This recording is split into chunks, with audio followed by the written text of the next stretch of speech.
चला स्टार्ट करूया.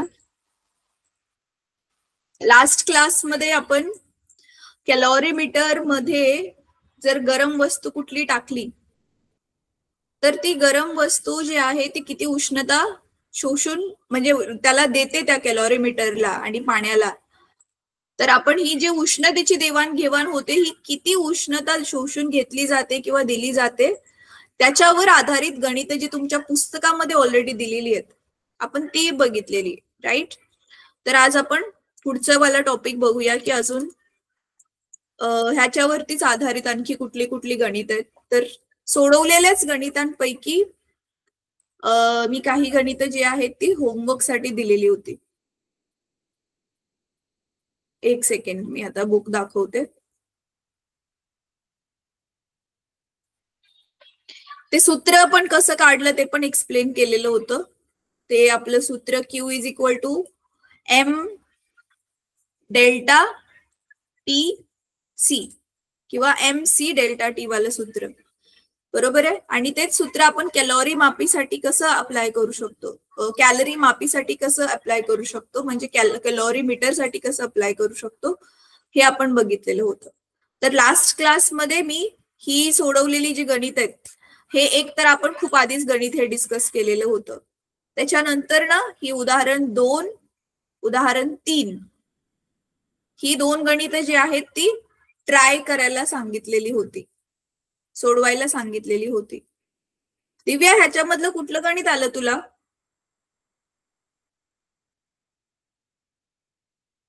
हे उदाहरण 2 सोडवता आलं तुला? यस मॅम, ते सोपंच होतं पण ते लास्टचं गणित आहे ना तेच. अरे हे दुसरं उदाहरण तर मीच सोडवलेलं की शनिवारी क्लासमध्ये.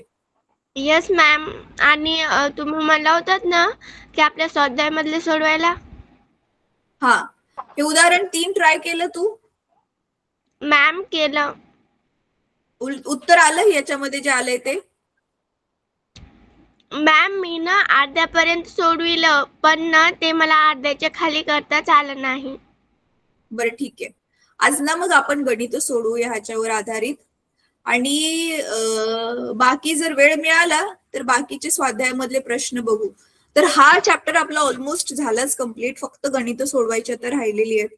आणि ही गणितच खूप महत्वाची आहे. ह्या धड्यामध्ये जर तुम्ही बघितलं तर थिअरी म्हणजे लिखाणाचं एवढं काय आहेच नाही जास्त, नुसत्या साध्या साध्या व्याख्या आहेत की उष्माधारकता काय असते, विशिष्ट उष्माधारकता काय असते, पाण्याचं विसंगत आचरण काय आहे, हे छोटे छोटे 2-2 मार्काचे आले तर प्रश्न येतील.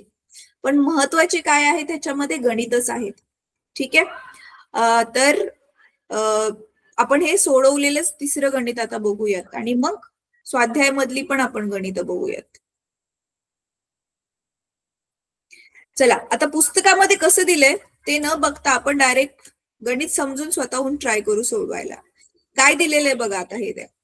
0° तापमानाच्या बर्फाच्या मोठ्या लादीवर 97°C तापमानाची 80 ग्रॅम इतकी पाण्याची वाफ सोडली.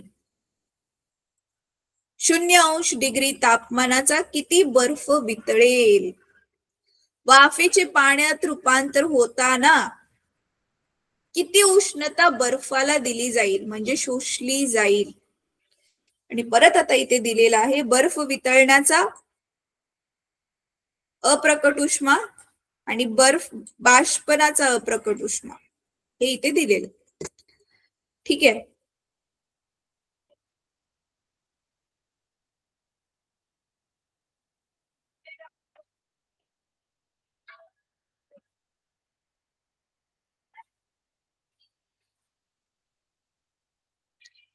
आता इथे बघा 3 केसेस आहेत मुलांनो. पहिले तर काय सांगितलेलं आहे की 0° तापमानाच्या बर्फाच्या मोठ्या लादीवर, 0° तापमानाची बर्फाची लादी आली डोळ्यासमोर, त्या लादीवर 97° तापमानाची, किती?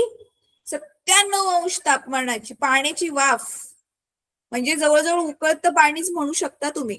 100° आहे ना पाण्याचा उकळण्याचा बिंदू उत्कलनांक, तर 97 बघा जवळच आहे 100च्या. तर 97 अंश डिग्री सेल्सिअस तापमानाची 80 ग्रॅम किती वजन पण दिले, वस्तुमान दिले, पाण्याची वाफ सोडली तर 0 अंश सेल्सिअस तापमानाचा किती बर्फ वितळेल. म्हणजे बर्फाचं वस्तुमान काढायचंय, त्या मोठ्या लादी मधला किती बर्फ वितळेल. परत दुसरं, आता ही पाण्याची वाफ आहे, त्या पाण्याच्या वाफेचे पाण्यात रूपांतर होताना वाफ थंड होणार ना बर्फाला चिटकून, तर पाण्याचे रूपांतर होताना किती उष्णता बर्फाला दिली जाईल. वाफ बर्फावर आदळणार आहे, त्याच्यामुळे वाफ त्याची उष्णता कोणाला देणार आहे, बर्फाला देणार आहे, आणि ती बर्फाला वाफ देऊन ती स्वतः थंड होणार आहे, म्हणूनच तर ती पाणी बनणार आहे. तर असे दोन प्रश्न विचारले. पहिला प्रश्न काय विचारलेला आहे, पहिला प्रश्न काय विचारलेला आहे की किती तापमानाचा बर्फ वितळेल, आणि दुसरं तो बर्फ दुसरं एकतर बर्फाच्या लादीवर काय फरक पडतोय, बर्फ जो आहे तो वितळणार आहे, तर किती तापमानाचा बर्फ वितळेल.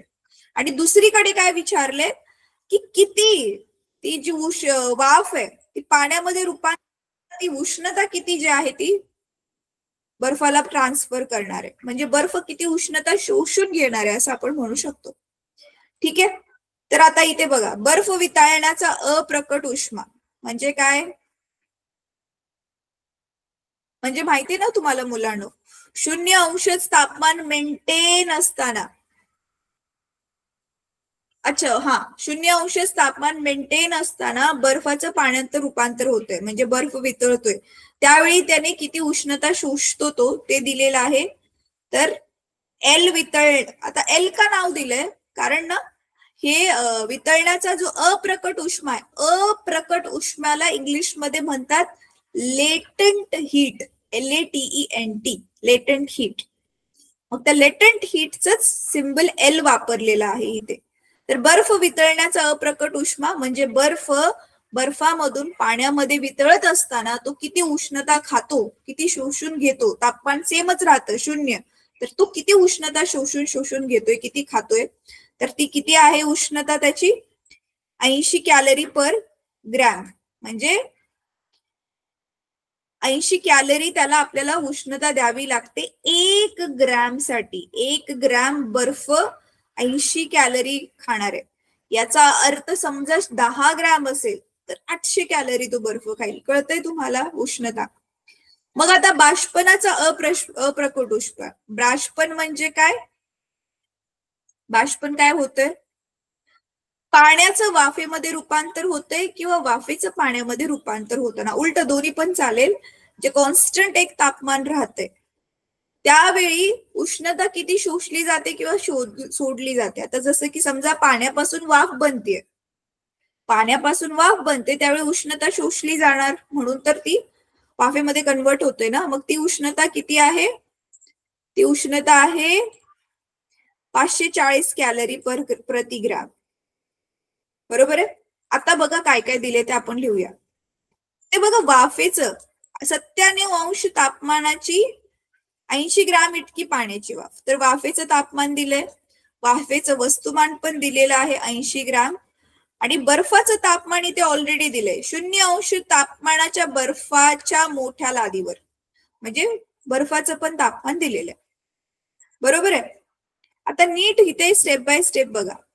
97 अंश तापमानाच्या वाफेचे 97 अंशच तापमानाच्या पाण्यात रूपांतर होतानाची बाहेर निघालेली उष्णता, म्हणजे तापमान स्थिर होतं पण ती वाफ काय झाली, बर्फाला उष्णता देऊन स्वतः थंड झाली आणि पाणी झाली ती. बरोबर आहे.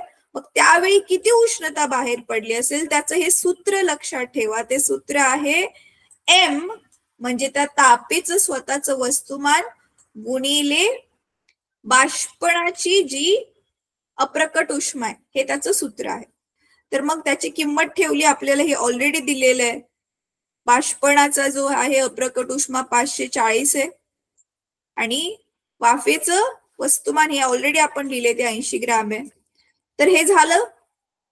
वाफ थंड होताना बाफ थंड होताना, पाण्यात रूपांतर होताना त्याच्यातून किती बाहेर पडली उष्णता ते आपल्याला मिळाले.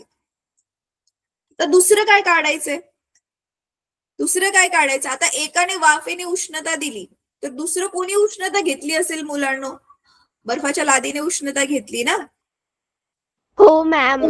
हा, तर 97 अंश तापमानाच्या पाण्याचे, 97 अंश तापमानाच म्हणजेच वाफेचे पाण्यामध्ये 0 अंश तापमानाच्या पाण्यात रूपांतर होतानाची उष्णता.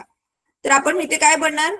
वाफेचे किती वस्तुमान आहे, त्याच्या तापमानामध्ये किती बदल झाला, आणि पाण्याचा हे किती आहे,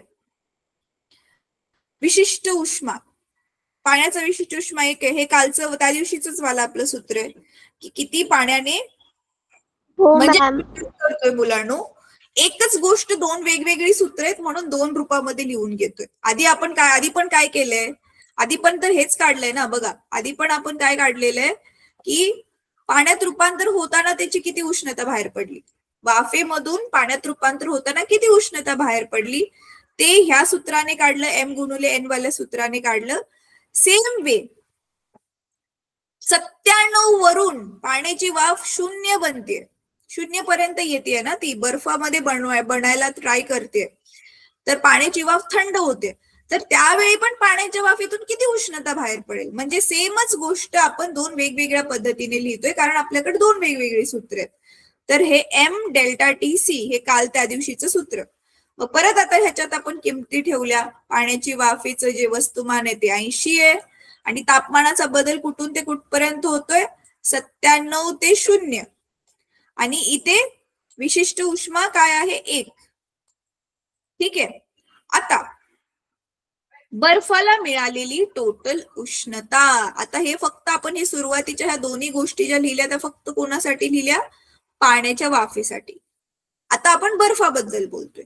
तर बर्फाला उष्णता किती मिळाली, हे ह्या दोघांची काय होईल, आपण काय करणार, बेरीज करणार. तर हे पहिलं समीकरण 80 गुणिले 540 बघा इथे लिहिलं, आणि हे दुसरं समीकरण 80 गुणिले 97 वजा 0 गुणिले 1 हे आपण काय केलं, इथे लिहिलं. ठीक आहे. तर दोघांची बेरीज केली, आणि मग पुढे काय करणार, सोडवून ह्याच्यामधून बघा 80 कॉमन काढलं, इथे पण 80 आहे, इथे पण 80 आहे, 80 बाहेर काढलं कॉमन, हे 540 इथे उरलेलं, आणि इथे 97 वजा 0 तर 97च राहणार ना, आणि 97 ला 1 ने गुणलं तरी पण 97च. मग हे उरलेलं 97 इथे लिहिलं. मग 540 आणि 97 किती, 637. हा, तर मग ह्या दोघांना परत गुणाकार केल्यावरती उत्तर आलं 50,960 किलो कॅलरी, 50,960 कॅलरी. आपण किलो कॅलरी मध्ये आपण ह्यालाच कसं लिहू शकतो, 50.96 किलो कॅलरी. म्हणजे एवढी उष्णता त्या पाण्याच्या वाफेतून बाहेर पडली जेव्हा आपण त्या वाफेला बर्फाच्या संपर्कामध्ये आणलं. मग त्या उष्णते म्हणजे त्या बर्फाच्या पाण्याच्या वाफेतून एवढी उष्णता बाहेर पडल्यानंतर ना मग ही पाण्याची वाफ पाण्यामध्ये परिवर्तित झाली, आणि जर अजून तिने उष्णता बाहेर सोडली तर हीच पाण्याची वाफ काय बनू शकते, बर्फ सुद्धा बनू शकते. आता कळलं हे गणित? Yes ma'am. एकच गोष्ट दोन वेळा वेगवेगळ्या पद्धतीने लिहिली आणि तिला बेरीज केली फक्त, बस. जेवढी पाण्याच्या वाफेने उष्णता सोडली तेवढीच बर्फाला मिळाली, म्हणून आपण ह्या दोघांची बेरीज केली आणि ती उष्णता किती कॅलरी आहे ती काढली. बॉईज मध्ये कोणाला काय डाऊट आहे का? नाही मॅम. आता बघा पुढे, आता अजून एक स्टेप काय केले त्यांनी, तेच लिहिले व्यवस्थित. तर एम बर्फाचं वस्तुमान किती आपल्याला माहिती नाही, तर एम बर्फ इतक्या वस्तुमानाच्या बर्फाचे वरील उष्णतेने 0 अंश सेल्सिअस तापमानाच्या पाण्यात रूपांतर झाल्यास बर्फाला मिळालेली जी उष्णता आहे तेवढीच वाफेने गमावलेली उष्णता असेल. म्हणून मग पाण्याचं वस्तुमान काढलंय बघा, ते पण तर विचारले ना, पाण्याचं वस्तुमान पण काढायचंय. तर म्हणून m गुणिले 80 बरोबर 80 गुणिले 637. 637 हे कुठून आलंय बघा, इथून आलेलं आहे ते 637. हे बघा, हे बर्फाला मिळालेली उष्णता. गमावलेली उष्णता आणि कमावलेली उष्णता सेम सेम असतात ना, आपण बघितलेले लास्ट क्लासमध्ये. तर बर्फाने गमावलेली उष्णता बरोबर पाण्याच्या वाफेने गमावलेली उष्णता. तर पाण्याच्या वाफेने किती उष्णता गमावलेली आहे हे आपण ऑलरेडी काढले, हे बघा. आणि सेम बर्फाला मिळालेली उष्णता किती ते पण आपण काढले. मग ह्याच दोघांना इथे काय केलेलं आहे, बरोबर चिन्हामध्ये लिहिले. बर्फाला मिळालेली उष्णता आणि पाण्याने गमावलेली उष्णता हे दोन्ही लिहिलं इकडे. आणि मग म्हणून ह्याला परत 80 गेले तर बर्फाच्या लादीचं वस्तुमान, पूर्ण लादीचं नाही, बर्फाच्या तेवढ्याच पोर्शनचं वस्तुमान ज्या पोर्शनने ती उष्णता काय केली, शोषून घेतली. म्हणून आपण बघा लिहिले तर 0° तापमानाचा 637 ग्रॅम बर्फ वितळेल व वाफेचे पाण्यात रूपांतर होताना 50,960 कॅलरी उष्णता बर्फाला दिली जाईल. आणि ह्याच दोन गोष्टी आपल्याला ह्या गणिताच्या सुरुवातीला विचारलेल्या होत्या. परत हवं तर गणित चेक करा. काय विचारलेलं होतं बघा, तर 0° तापमानाचा किती बर्फ वितळेल. तर आता बघितलं आपण किती तापमान, हे किती आलं वस्तुमान, 637 ग्रॅम. 637 ग्रॅम बर्फ वितळेल त्या लादीमधून. सगळी लादीच्या लादी नाही वितळणार. आणि दुसरं, वाफेचे पाण्यात रूपांतर होताना किती उष्णता बर्फाला दिली जाईल. तर बर्फाला मिळालेली उष्णता, बर्फाने शोषलेली उष्णता. तर बर्फाला मिळालेली उष्णताच म्हणजे बर्फाने शोषलेली उष्णता आपण काढली 50,960 कॅलरी. तर दोन्ही गोष्टी ज्या आपल्याला विचारलेल्या होत्या त्या आपण इथे काढलेल्या आहेत. ठीक आहे. तर आज आपण आता काय करूया, मग हे ह्याच्यामधली गणित सोडवूयात.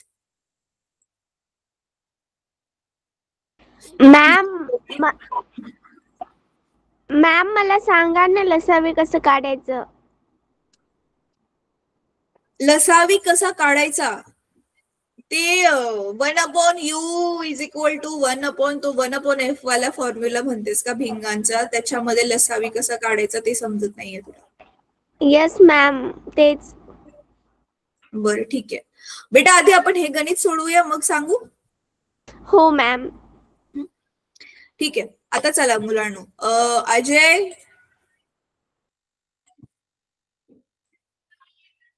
तुषार, सिद्धिका, संदीप, दिव्या, तुम्हाला सगळ्यांना समजतंय काय चाललंय. हो मॅम. मला बाकीच्या मुलांकडनं पण उत्तर हवी आहेत. हो मॅम. हा मुलांनो, परत एकदा अच्छा ठीक आहे, मी क्लास संपताना खूप महत्वाचे अनाउन्समेंट मला करायचे. तर क्लास संपल्यावर लगेच क्लास मीटिंग सोडू नका जाऊ, अनाउन्समेंट ऐकूनच जावा. ठीक आहे. चला आता हे गणित सोडूया आपण.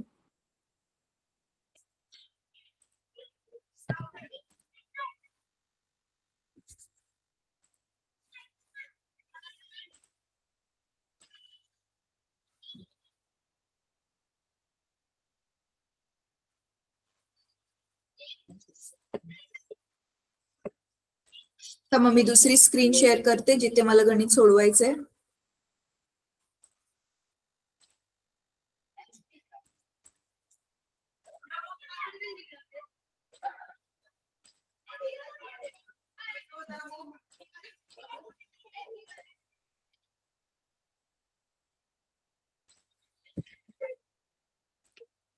हे बघा, मी इथे घेतले गणित ते कॉपी करून.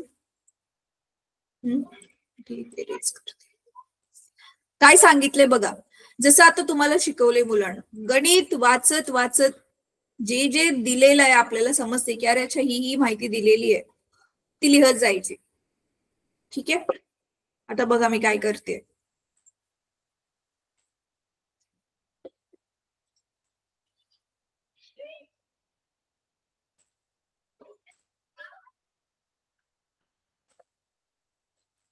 चला काय दिले बघा, 1 ग्रॅम वस्तुमानाचे 2 पदार्थ, लगेच पदार्थ बनवायचे. इकडे एक पदार्थ, ह्या पदार्थाचं नाव काय आहे, अ. आणि इकडे दुसरा पदार्थ, ह्याचं नाव आहे ब. 1 ग्रॅम वस्तुमान, दोघांचं पण वस्तुमान, म्हणजे आपण ह्याला एम अ हवं तर म्हणूया 1 ग्रॅम आहे, आणि ह्याचं पण एम ब च पण वस्तुमान 1 ग्रॅमच आहे.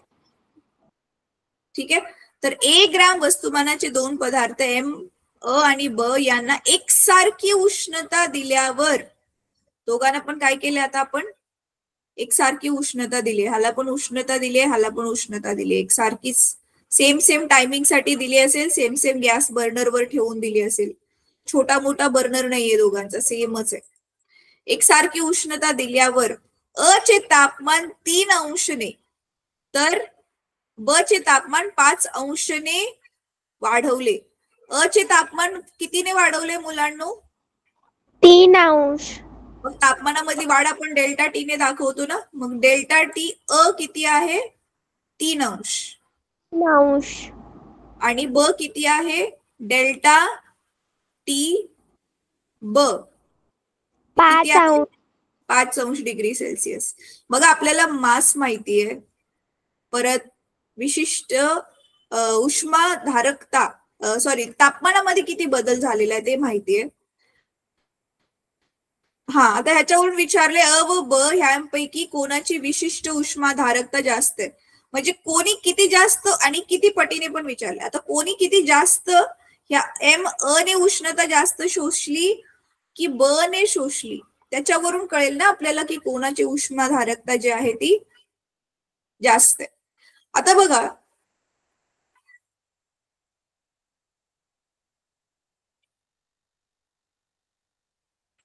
इथे एक गोष्ट कळते तुम्हाला, हा शब्द बघा, एकसारखी उष्णता दिली. एकसारखी उष्णता दिली म्हणजे तुमचा क्यू अ आणि क्यू ब समान आहे, बरोबर आहे? हो मॅम. परत एम पण भेटला आपल्याला, एम अ आणि एम ब दोघांचं जे वस्तुमान आहे ते पण सेम आहे 1 ग्रॅम, पण तापमानामध्ये जो बदल होतोय तो वेगवेगळा आहे. तर मग सोपं आहे की नाही, आता आपल्याला काय काढायचंय? सी अ विशिष्ट उष्माधारकता आणि सी ब अ आणि ब ची विशिष्ट उष्माधारकता काढायची. तर आपण लिहूया, चला सूत्र लिहू आपलं. इन जनरल पहिलं सूत्र काय आहे? Q is equal to M C delta T, हे आपलं कॉमन सूत्र आहे. हे सूत्र जे तुम्ही 8वी मध्ये पण शिकलेला, M C delta T. M C delta T. तर अ साठी हे सूत्र आपण लिहू त्यावेळी कसं लिहू? क्यू अ एम च्या ऐवजी येणार एम अ, सी च्या ऐवजी सी अ आपल्याला काढायचंय, आणि डेल्टा टी च्या ऐवजी लिहू डेल्टा टी अ. सेम टू सेम क्यू ब कसं लिहिणार आपण? एम ब डेल्टा टी ब आणि सी ब. ठीक आहे, तर ह्याला समजा समीकरण 1 नाव दिलं आणि ह्याला समीकरण 2 नाव दिलं. आता आपण काय करूया? दोघांना भागायचं, समीकरणाला भागूयात. तर आपण काय लिहूया? 1 ला 2 ने भागू, बरोबर आहे? मग डाव्या बाजूला डाव्या बाजूने भागणार, म्हणजे आपण डावी बाजू ही दोघांची ही आहे ना, क्यू आणि क्यू ब. तर क्यू अ भागिले क्यू ब, आणि उजव्या बाजूने भागणार, तर एम अ डेल्टा सी अ आणि डेल्टा टी अ. सेम टू सेम इथे खाली काय येणार? एम ब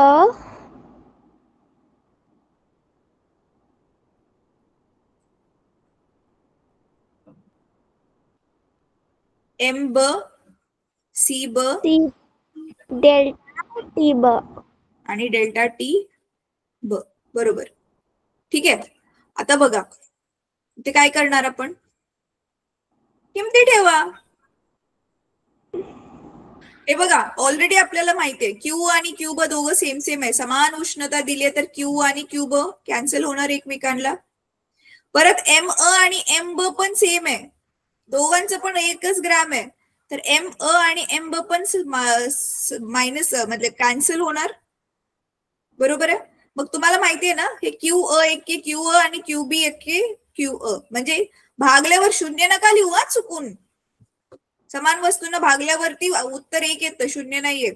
तर एक बरोबर आता तुमच्याकडे सी अ तर काढायचंय आणि इथे कंसामध्ये टी अ ची किंमत किती आहे, डेल्टा टी अ ची 3 आले इथे बघा, आणि इथे डेल्टा टी ब ची किंमत बघा, तर इथे येणार 3 आणि इथे सी ब आणि इथे येणार 5, बरोबर आहे. हो मॅम. तर आता मला फक्त ना राईटला किमती ठेवून बाकी नंबर सगळे लेफ्टला पाठवा.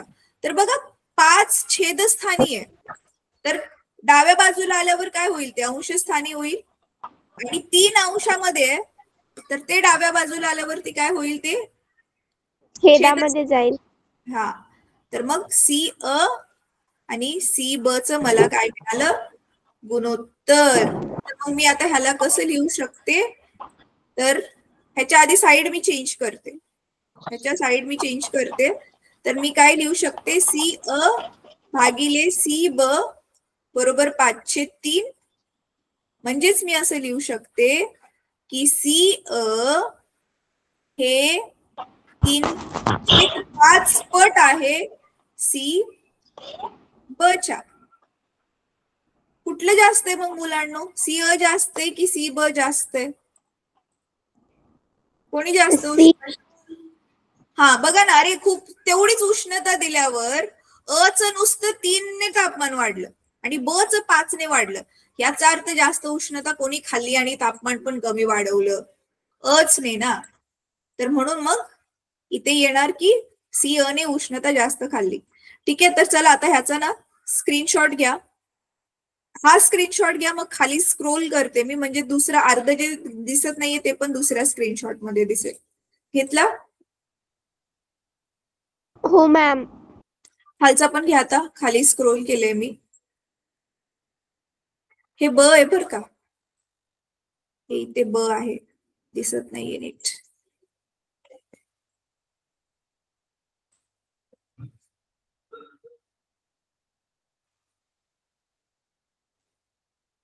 ठीक आहे. हो मॅम. कोणाला काही डाऊट आहे याच्यामध्ये? म्हणून बघा आता प्रश्नामध्ये काय विचारलेलं होतं, नीट बघा. यावरून अ व ब पैकी कोणाची विशिष्ट उष्माधारकता जास्त आहे आणि किती पटीने? तर आपण काय लिहिणार, सी अ ची उष्माधारकता जास्त आहे 3/5 पटीने. सी लिहून घ्या, मी डिक्टेट करते, लिहा. सी अ ची उष्माधारकता 3/5 पटीने जास्त आहे. ठीक आहे, हो कळलंय? मॅम. हा प्रश्न समजलाय सगळ्यांना? हो मॅम. कोणाला काय डाऊट आहे? मुलांनो, बाकीच्या मुलांना पण रिस्पॉन्स द्या रे. कोणाला डाऊट आहे का? अनिल, नाही मॅम. गाराम, no doubt ma'am. Sandeep, Siddhika, पक्का समजलंय? हो मॅम. ठीक आहे, चांगली गोष्ट आहे. आता आपण दुसरं गणित बघूयात, सेकंड नंबरचं गणित बघू टेक्स्टबुक मधलंच.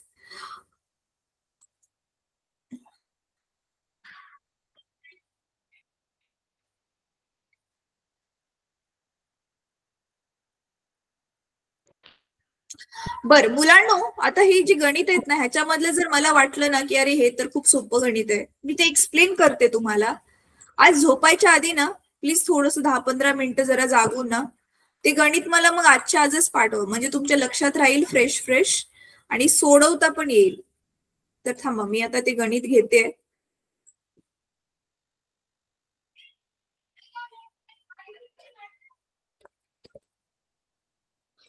एक गोष्ट बघा ही आहे की ह्या गणितांची उत्तरं पण लगेच तिथेच बाजूला ब्रॅकेटमध्ये दिलेत तुमच्या पुस्तकात, त्याच्यामुळे काय चुकलं तर तुम्हाला लगेच समजू पण शकतं.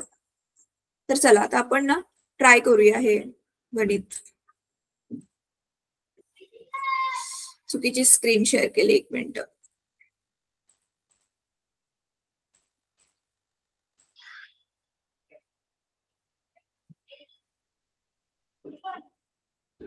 बघा आता हे तुमचं गणित मी इथे कॉपी पेस्ट केलं, दिसतंय गणित?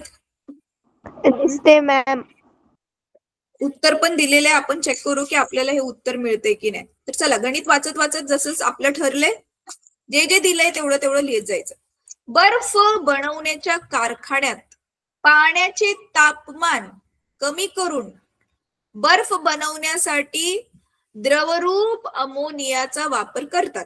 माहिती दिलेली आहे की बर्फ बनवण्याच्या तापमानामध्ये काय, बर्फ बनवण्यासाठी हे नसतं आपल्याकडे, खूप मोठे मोठे फ्रीजर नसतात की त्याच्या आतमध्ये त्यांनी त्या बर्फाच्या भांड्यात पाणी भरून ठेवलं आणि बर्फ बनला, असं नसतं. बर्फ बनवण्याच्या कारखान्यात, बर्फ बनवण्यासाठी कारखान्यामध्ये काय वापरलं जातोय,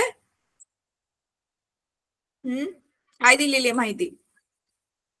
बर्फ बनवण्यासाठी द्रवरूप अमोनियाचा वापर करतात. अमोनिया जो गॅस आहे, जो वायू आहे, तो गॅस वायू त्याला द्रव रूपामध्ये कन्वर्ट करतात आणि त्याचा वापर केला जातो. ठीक आहे, आता नीट बघा. तर पुढे आता काय सांगितलेलं आहे, जर 20°C तापमानाचे पाण्याचं सुरुवातीचं तापमान किती आहे, तर मी इथे लिहिते सुरुवातीचं तापमान म्हणजे T1W. T1 म्हणजे सुरुवातीचं, W म्हणजे पाण्याचं तापमान. हे किती आहे? 20°. ठीक आहे, तर बघा जर 20°C तापमानाचे पाणी 0°C तापमानाच्या 2 kg बर्फात रूपांतरित करायचे असेल तर, म्हणजे पाण्याचंच बर्फ बनल्यावरचं तापमान किती दिलेलं आहे, T2W किती दिलेलं आहे, 0°. म्हणजे पाण्यालाच आपण काय बनवतोय, बर्फ बनवतोय ना. आणि वस्तुमान पण दिलेलं आहे बघा, 2 kg बर्फात रूपांतरित करायचंय म्हणजे MW दिलंय. पाण्याचं ज्याला बर्फ बनवायचंय त्याचं वस्तुमान किती आहे, 2 kg. तर किती ग्राम अमोनियाचे बाष्पन करावे लागेल? किती ग्राम अमोनिया? अमोनिया म्हणजे अमोनियासाठी आपण अमोनियाचं तसं ना रासायनिक सूत्र माहितीये मुलांना तुम्हाला, NH3 आहे, तर मी NH3च लिहिते. मग तर अमोनियाचे किती ग्राम विचारलंय ना, म्हणजे काय काढायचंय, अमोनियाचं काय काढायचंय, अमोनियाचं वस्तुमान काढायचं. हे मगाशी जे गणित सोडवलं त्याच्यासारखंच आहे, फक्त थोडस मगाशी एक वेगळं विचारलेलं, आता इथे वेगळं विचारलंय. आता काय दिलेलं आहे बघा, द्रवरूप अमोनियाच्या बाष्पनाचा अप्रकट उष्मा म्हणजेच L लेटेंट हीट म्हणजे अप्रकट उष्मा. अमोनियाचा अप्रकट उष्मा दिलेला आहे, तो किती आहे, 341 कॅलरी प्रति ग्रॅम. आता मुलांनो व्हेरी सिंपल, अमोनिया जो द्रव रूपात आहे तो थंड असेल आणि जे 20°C जे पाणी आहे ते गरम असेल, तर पाणी आणि अमोनियाला आपण एकमेकांच्या कॉन्टॅक्ट मध्ये आणल्यावर काय होणार आहे, पाणी आपली उष्णता कोणाला देणार आहे, अमोनियाला. आणि पाणी उष्णता देऊनच तर बर्फ बनणार आहे ना. अमोनिया गॅस काय करेल, त्या पाण्याची उष्णता सगळी शोषून घेईल, म्हणून पाणी थंड होऊन काय बनेल, बर्फ होईल. मग इथे उष्णता कोण, चला पटकन सांगा, इथे उष्णता कोण गमावते, पाणी. आणि उष्णता कोण कमावते, अमोनिया, है ना.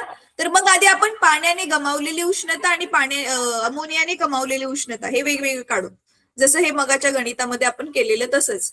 तर आधी आपण नंबर 1 काय काढूया, पाण्याने गमावलेली उष्णता.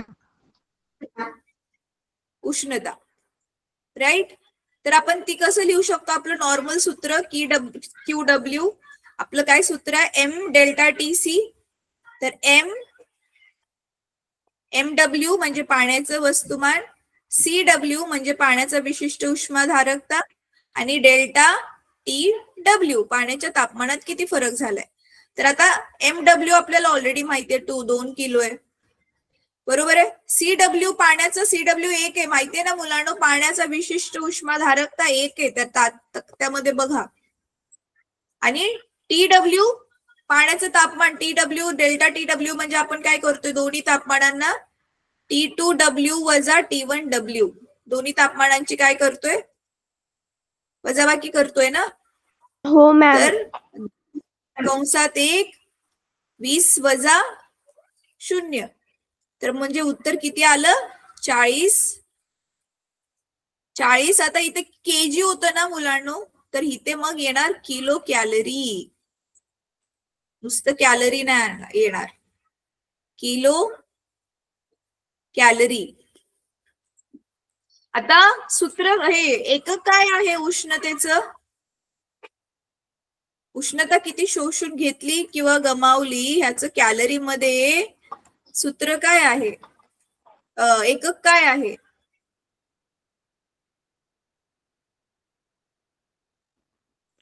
कॅलरी मध्ये एकक, हा उष्णतेचं एकक कॅलरीच आहे ना रे, तर हे किलो कॅलरी मध्ये किंवा कॅलरी मध्येच असंच ठेवू शकता तुम्ही, किलो कॅलरी फक्त ठेवणार. तर हे झालं.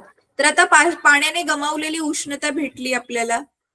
आता दुसरं काय विचारले, आता बर्फाने कमावलेली उष्णता. आता पाण्याने गमावली, सॉरी अमोनियाने कमावलेली उष्णता. आता अमोनियाने किती उष्णता कमावली त्याचं काय सूत्र येणार. आता दुसरं अमोनिया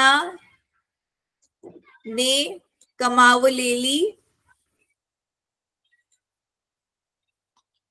उष्णता. उष्णता. तर अमोनियाचं हे किती आहे, अमोनियाचं हे माहिती नाही आपल्याला, वस्तुमान माहिती नाहीये. पण अमोनियाचं मगाशी आपण एक बघितलं ना सूत्र, एम गुणिले लेटेंट हीट. तर अमोनियाचं हे किती येणार, NH3, हे आपलं सूत्र बनलं. आता आपल्याला ऑलरेडी माहिती आहे मुलांना, जेवढी पाण्याने उष्णता गमावली तेवढीच अमोनियाने कमावली असेल. तर मग ही 40 किलो कॅलरी जी उष्णता आहे तीच उष्णता अमोनियाने कमावली आहे. तर इथे व्हॅल्यू ठेवा, तर 40 किलो कॅलरी आहे. तर इथे तुम्हाला दिसतंय हे आपलं उत्तर किलो कॅलरी मध्ये आहे आणि इथे 341 कॅलरी आहे, किलो कॅलरी नाहीये. म्हणून आपण ह्याला काय करू, 40,000 करून टाकू. किलोचं किलो काढून 3 शून्य एक्स्ट्रा ऍड केल्या. तर उष्णता आता MnH3 आपल्याला काढायचंय आणि L ऑलरेडी दिलेला आहे 341. चला मला सांगा आता मग हे 341 लेफ्ट आल्यावर 40ला 1000ला आपण त्याने काय करणार, भागणार ना 341 ने, आणि त्याच्यानंतर ना मग आपल्याला मिळेल की किती अमोनिया जे आहे ते बर्फामध्ये कन्वर्ट झालाय. तर मग चला सांगा मला मग MnH3 किती अमोनियाचं वस्तुमान जे आहे ते बर्फात कन्वर्ट झालंय, तेच विचारलंय ना बघा. किती ग्रॅम अमोनियाचे बाष्पन करावे लागेल, ग्रॅम म्हणजे वस्तुमानच विचारले. चला किती आलं, 40,000 भागिले 341, काय येते उत्तर.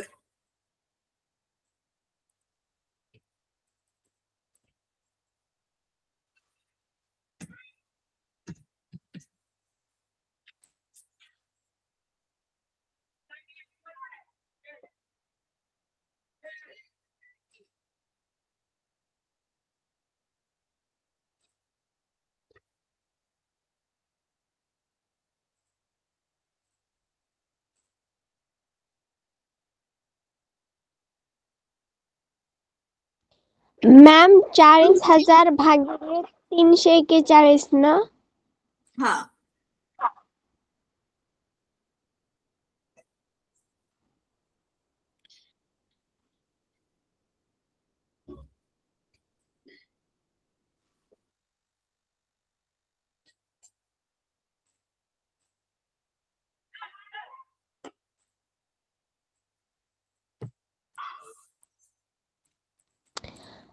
मॅम 117.30.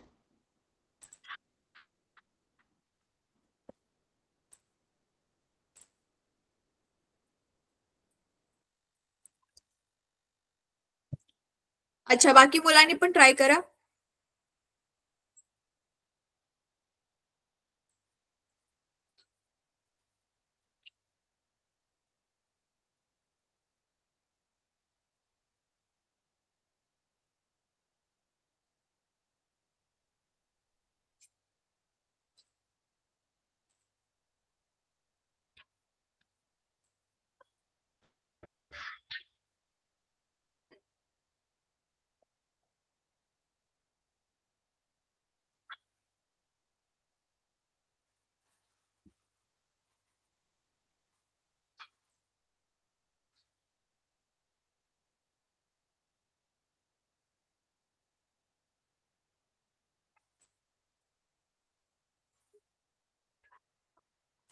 सगळ्यांचं काय येते उत्तर मुलांनो?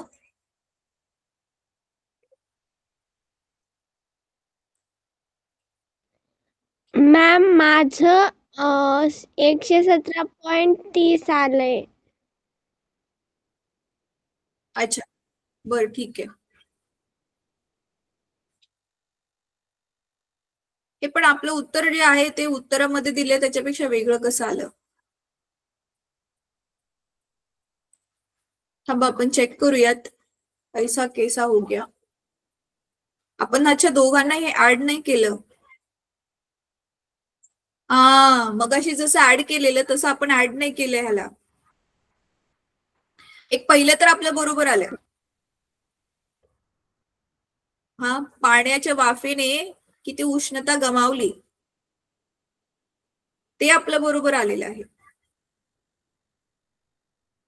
कमावलेली उष्णता मॅम. हा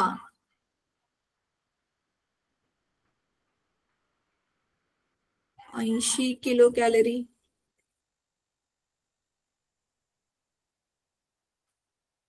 अच्छा ठीक आहे, एक सेकंड आपण ह्याला करेक्शन्स करूया. एक मिनिट.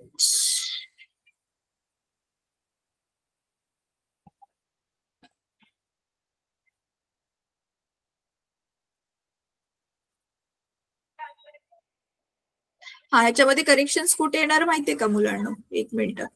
आपण ना हे 40 किलो कॅलरी हे बरोबर काढले. 2 किलो आहे आणि त्याने किती घालवली ती हे बरोबर काढले. आता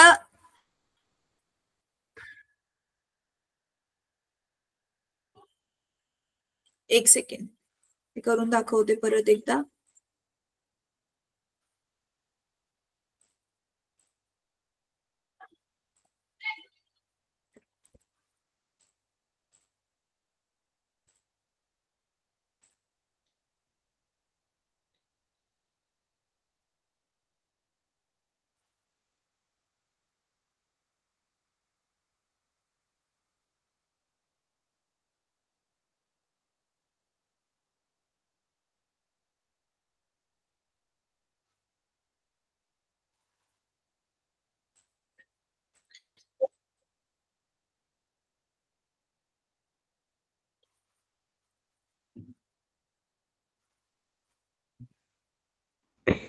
मॅम झालं.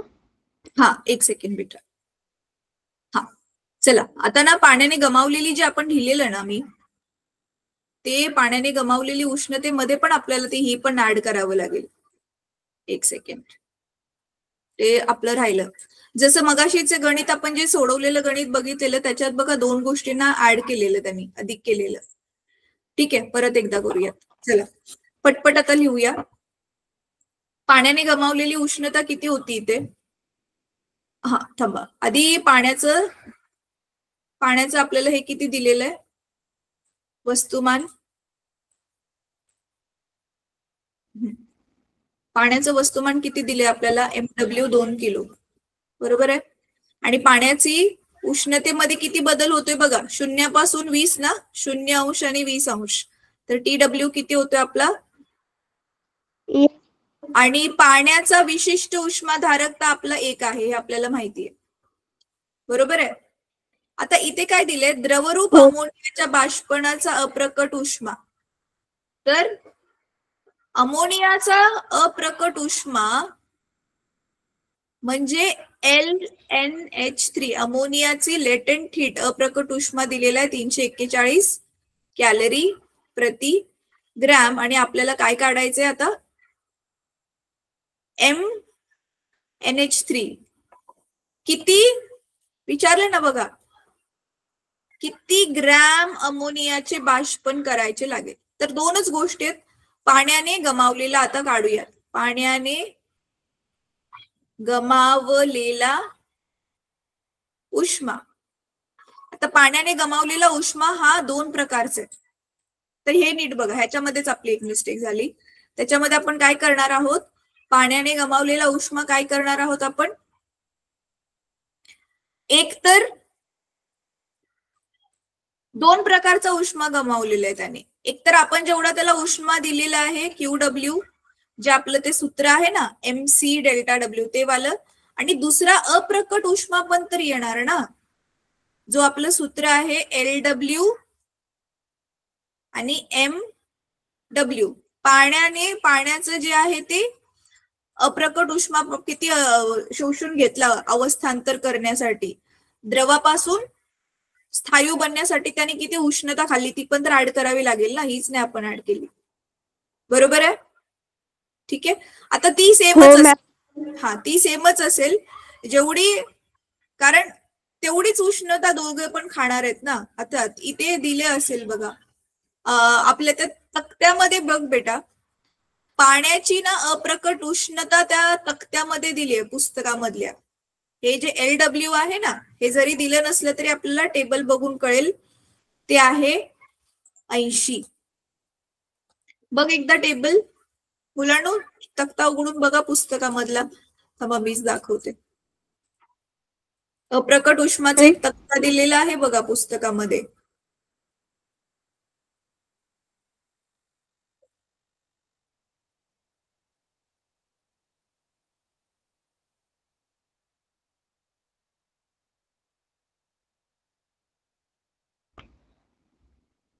मॅम, आता आपली मिस्टेक कुठे झाली होती? हे आपण दुसरं ऍड नव्हतं केलं ह्याच्यामध्ये. हे जे सेकंड आहे, म्हणजे हा मॅम, ते फर्स्ट मध्ये ऍड केलं नव्हतं. सेकंड पार्ट आपण ऍड केलेला नव्हता, तर त्याच्यामुळे.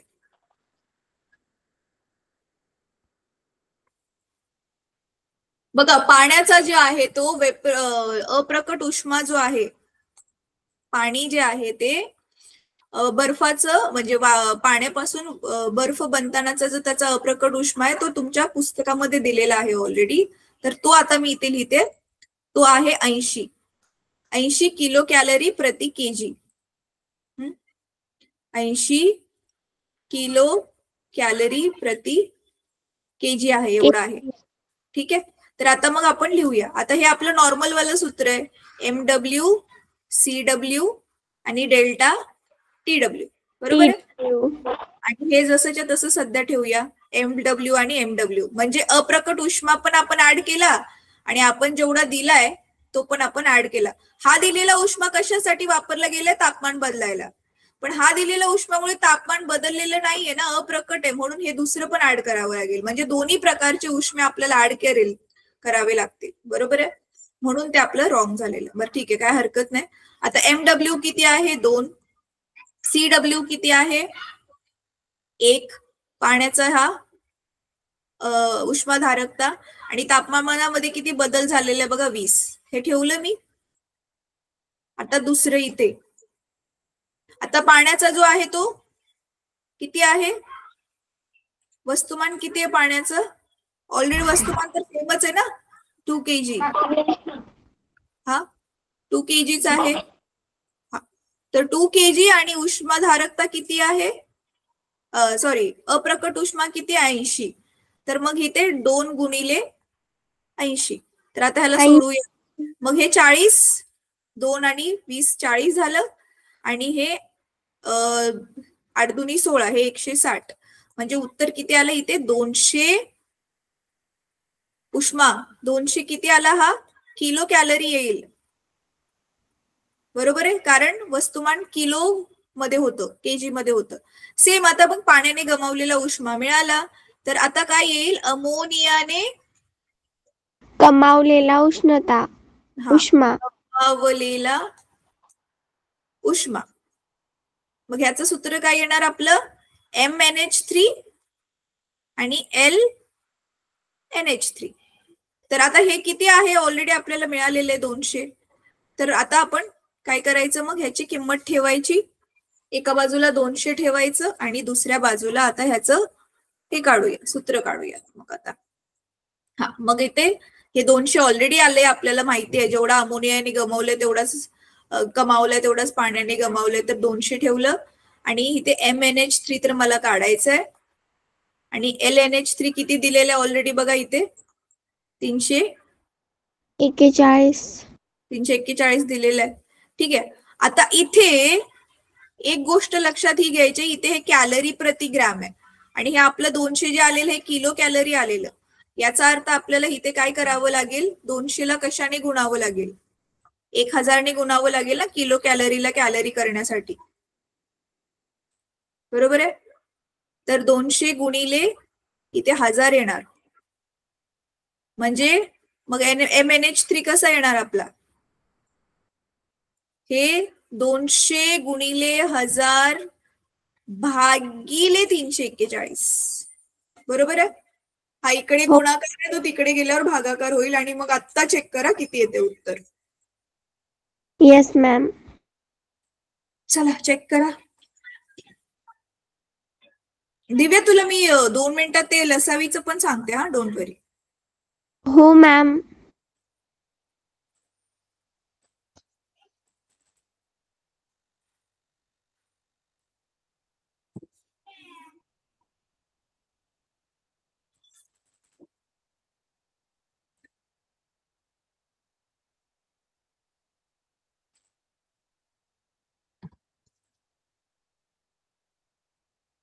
चला आता आपलं उत्तर बरोबर येतंय, मी चेक केलं.